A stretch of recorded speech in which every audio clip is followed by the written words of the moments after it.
உடையார் பாகம் 1 அத்தியாயம் 14.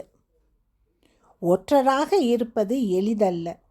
மிகுந்த புலனடக்கம் உடையவர்கள், உடம்பை தன் இஷ்டம் போல் வளைக்கக்கூடியவர்கள், அசைக்க முடியாத வைராகியம் உடையவர்கள்தான் ஒற்றராக இருக்க முடியும்.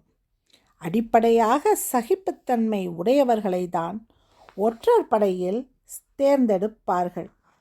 குமுதினியின் கணவர் ஆதிகேசவன் மும்முடி சோழ பிரம்மராயரின் ஒற்றர் படையில் பயிற்சியாளராக இருப்பவர். பிரம்மராயர் தன்னிடம் அனுப்பிய ஆட்களை பல்வேறு விதமாக சோதித்து, சிலரை தேர்ந்தெடுத்து கடும் பயிற்சி கொடுத்து, பயிற்சிகள் முடிந்தவுடன் நல்ல வருமானத்தில் அவர்களை ஒற்றர் படையில் நியமிப்பார். ஒரு இளைஞன் ஒற்றர் படையில் சேர்ந்து விட்டான் என்றால் 6 பேர் கொண்ட அவன் குடும்பம் மிக சந்தோஷமாக வாழும். அதை தவிர அரண்மனையின் எந்த பகுதிக்கும் அவன் போக முடியும். அரசரை எப்பொழுது வேண்டுமானாலும் அவன் சந்திக்க முடியும். அரசாங்கத்தில் என்ன நடக்கிறது என்பதை உடனுக்குடன் தெரிந்து கொள்ள முடியும். அரசருக்கென்று தனியே ஒரு ஒற்றர் படை இருந்தது. அந்த ஒற்றர் படையை பிரம்மராயரின் ஒற்றர் படை வேவு பார்த்தது. ஒரு அரசாங்கத்தில் இதுவெல்லாம் சகஜம். எவரையும் எது குறித்தும் நம்பாத இயல்புதான் ஒரு அதிகாரிக்கு தேவை. இதை தெளிவாக வளர்த்து கொண்டு வெளியே சொல்லாமல் உள்ளுக்குள்ளேயே சந்தேக கண்ணோடு பார்க்கின்ற அதிகாரிதான் சிறப்பாக செயல்பட முடியும்.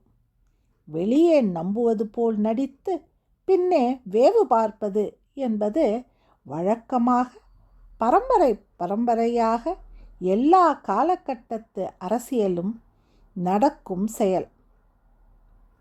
2-3 முறை பிரம்மராயரின் ஒற்றர்கள் அரசரின் மெய்காப்பாளர்களால் கையும் களவுமாய் பிடிக்கப்பட்டு இருக்கிறார்கள்.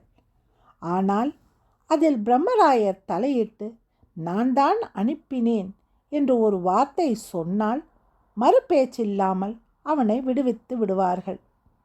அரசர் கூட இது குறித்து கேள்வி கேட்பதில்லை. எப்போதேனும் விளையாட்டாக அரசர் பிரம்மராயரை கேலி செய்வது உண்டு. எல்லாம் ஆயத்தமாக இருக்கின்றதா, நான் பயணத்திற்கு கிளம்பலாமா என்று பிரம்மராயரை ராஜராஜர் கேட்பார். புறப்படலாம் மன்னா என்று பிரம்மராயர் சொன்னதும், உங்கள் ஒற்றற்படை முன்னே போகிறதா அல்லது பின்னே வருகிறதா என்று கேள்வி கேட்பார். ஒற்றற்படை உங்களோடு வருகிறது அரசே என்று கண் சிமிட்டியபடி பிரம்மராயர் பதில் சொல்வார். நல்ல வேளை, என் சேனாதிபதிகளை ஒற்றர்கள் என்று இப்பொழுது சொல்லிக் கொண்டிருக்கிறீர். நாளை என் மனைவியர்களையும் ஒற்றர் என்று சொல்லுவீர். உம்மோடு பேசிக்கொண்டிருப்பதே ஆபத்தான விஷயம் என்று அரசர் அவரை வணங்கி புறப்படுவார். பேச்சு கேலியாக இருந்தாலும் ஒற்றர் படை என்று ஒன்று இருக்க வேண்டும் என்று எல்லோராலும் அங்கீகரிக்கப்பட்டாலும், அப்படி ஒற்றன் என்று யாராவது கண்டுபிடித்து விட்டால் அந்த கோபம் சாதாரணமாக போகாது. என்னையா வேவு பார்க்கிறாய் என்று பல ஒற்றர்கள் கடுமையாக அடிவாங்கியதும் உண்டு. ஒற்றர்களுடைய வீடு சுற்றி வளைத்து தாக்கப்பட்டதும் உண்டு. ஒற்றர்கள் மீது வேறு குற்றம் சுமத்தி, இவன் திருட வந்தான், மனைவியின் கையை பிடித்து இழுக்க வந்தான், மகளை கெடுக்க வந்தான் என்று புகார்கள் சொல்லுவது உண்டு. ஆனால் ஒற்றர்களை பற்றி பொது நீதிமன்றத்தில் வழக்கு தொடுக்க இயலாது. அரசு உயர் அதிகாரிகளோ அரசரோதான் அதை விசாரிக்க இயலும். ஒற்றர்கள் அத்துமீறியதும் ஒவ்வொரு சமயம் நடந்திருக்கிறது. ஒரு ஒற்றன் அமைதியாக இருக்க வேண்டும்.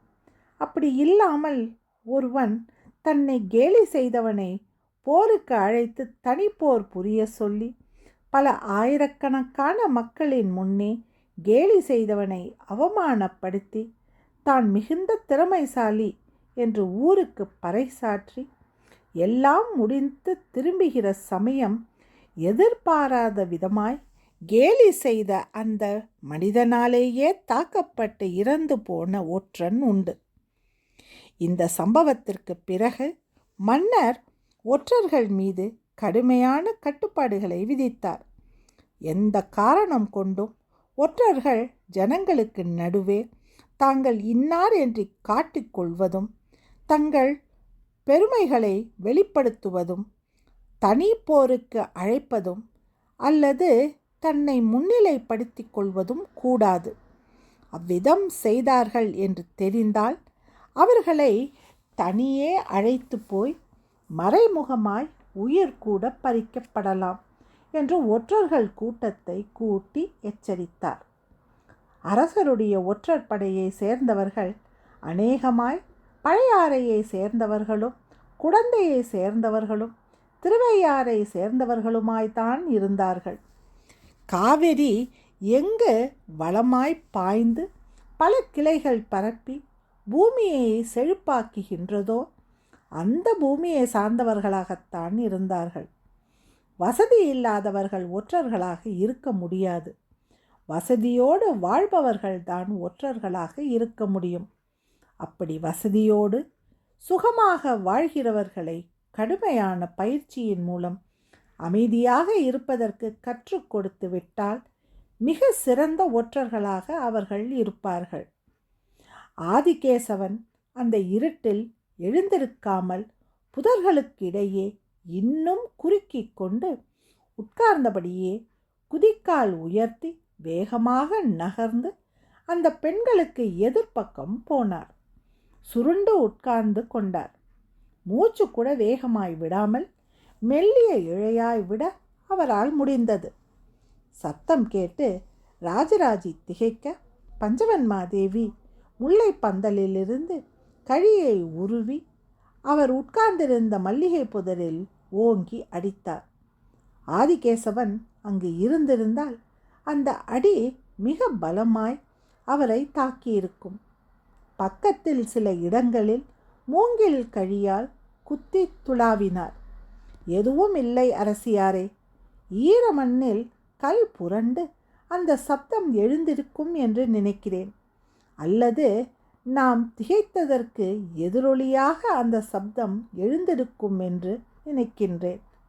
இங்கு எனக்கு தெரிந்த மனிதர்கள் யாரும் இல்லை என்று ராஜராஜி சொன்னாள். பஞ்சவன்மாதேவி சிறிது நேரம் புதரை உற்று பார்த்துவிட்டு பலகையில் உட்கார்ந்து கொண்டார். ராஜராஜியையும் உட்கார சொன்னார். மறுபடியும் சொல், அரசருக்கு எதிராக அபசார ஹோமம் செய்வது யார்? யார் இந்த தகவலை ராஜேந்திரருக்கு தெரிவித்தார்கள்? அரசியாரே, சேர தேசத்திற்கு போகும் வழியில் கொல்லிமலை என்று ஒரு இடம் இருக்கிறது. அந்த கொல்லிமலையின் பள்ளத்தாக்கில் ஒரு நீர் சுனைக்கு அருகே பெரிய குடில் அமைத்து 15-16 பேர் தங்கியிருக்கிறார்கள். அவர்கள் எல்லோரும் கையில் காப்பு கட்டி கொண்டு சோழ தேசத்தை அழித்து விடுவதாய் சபதம் செய்திருக்கிறார்கள். சோழ தேசத்தை போர் செய்து அழிக்க முடியாது என்று நன்கு தெரிந்து வேறு விதமாய் அழிக்க முற்படுகின்றார்கள். ராஜராஜரை ஒழித்துவிட்டால் சோழ தேசம் ஒழிந்தது என்பது அவர்கள் எண்ணம். எனவே பெரிய அளவில் அபசார ஹோமம் செய்கிறார்கள். மாதக்கணக்கில் மந்திர ஜபம் ஜெபித்து பூஜ பிசாசங்களை வரவழைத்து அவற்றை அரசர் மீது ஏவி விடுவது அவர்களுடைய திட்டம். இதை கண்டுபிடித்து சொன்னது மதுராந்தக கண்டராதித்யர். இந்த தகவலையும் உங்களுக்கு ராஜேந்திரர் சொல்ல சொன்னார். மதுராந்தக கண்டராதித்யர் நேரே வந்தாரா அல்லது ஓலை வந்ததா? ஓலை வந்தது. ஏன் ஓலை? மதுராந்தக கண்டராதித்யரை இந்த அபசார ஹோமம் செய்பவர்கள் கடத்தி கொண்டு போய்விட்டார்களாம். நடுக்காட்டில் அவர் பயணம் செய்து கொண்டிருந்த போது சுற்றி வளைத்து சேர தேசத்திற்கு கூட்டிக் கொண்டு போய்விட்டார்களாம். ராஜராஜருக்கு எதிராக நீங்கள் ஹோமம் செய்ய வேண்டும், நீங்கள்தான் அதற்கு கர்த்தாவாக இருக்க வேண்டும். நீங்கள்தான் கையில் தர்பையை பிடித்து ஹோமத்தை ஆரம்பிக்க வேண்டும். நீங்கள்தான் வரமிளகாயை கொட்டி மாமிசங்கள் போட்டு மது குடம் சாய்த்து யாகம் செய்ய வேண்டும் என்று வேண்டிக் கொண்டார்களாம். மறுத்தபோது அடித்து துன்புறுத்தினார்களாம். எங்களாலேயே செய்ய முடியும். இந்த இடத்தில் உட்கார்ந்தபடி ராஜராஜ சோழனை அழித்துவிட முடியும். ஆனால் ராஜராஜ சோழனுக்கு இரத்த சம்பந்தம் உள்ள நீ கையில் தர்பை பிடித்து ஹோமத்தை ஆரம்பித்து வைத்தால் வெகு நிச்சயமாய் இதன் பலன் விரைவாக இருக்கும். நாள் தவறாது வரமிளகாயை இதில் கொட்டி நீ ஜபம் செய்தால் ராஜராஜ சோழனுடைய பற்கள் வெகு விரைவில் கொட்டிவிடும். முகம் மாறும், வயிறு நோவும், நெஞ்சை அடைக்கும் என்றெல்லாம் சொன்னார்களாம். அடி உதைக்கு பயந்து செய்வதாக ஒப்புக்கொண்டு அவர்கள் இருப்பிடம் எது என்று கண்டுபிடிப்பதற்காக அவர்களோடு இருப்பது போல் நடித்து அவர்கள் சொல்லிக் கொடுத்த மந்திரங்களை சொல்லாமல் கையில் தர்பையை பிடித்தபடி வெறும் நமச்சிவாயா மந்திரம் சொல்லிவிட்டு மதுராந்தக கண்டராதித்ய தேவர் அவர்களுடைய பூஜையில் இருந்து தப்பித்து ஓடி வந்து ஒரு பௌத்த மடாலயத்தில் அடைக்கலம் கேட்டிருக்கிறார். பௌத்தர்கள் முழு விவரம் தெரிந்து கொண்டு அவருக்கு அடைக்கலம் கொடுத்திருக்கிறார்கள். அம்மா, அவருடைய அடைக்கலமான பௌத்த மடாலயம் எது தெரியுமா என்று ராஜராஜி கேள்வியோடு நிறுத்தி பஞ்சவன்மாதேவி தன் முகத்தில் அதிர்ச்சியை காட்டியது எது, சீக்கிரம் சொல் என்பது போல் இருந்தது. 14வது அத்தியாயம் முடிவடைந்தது.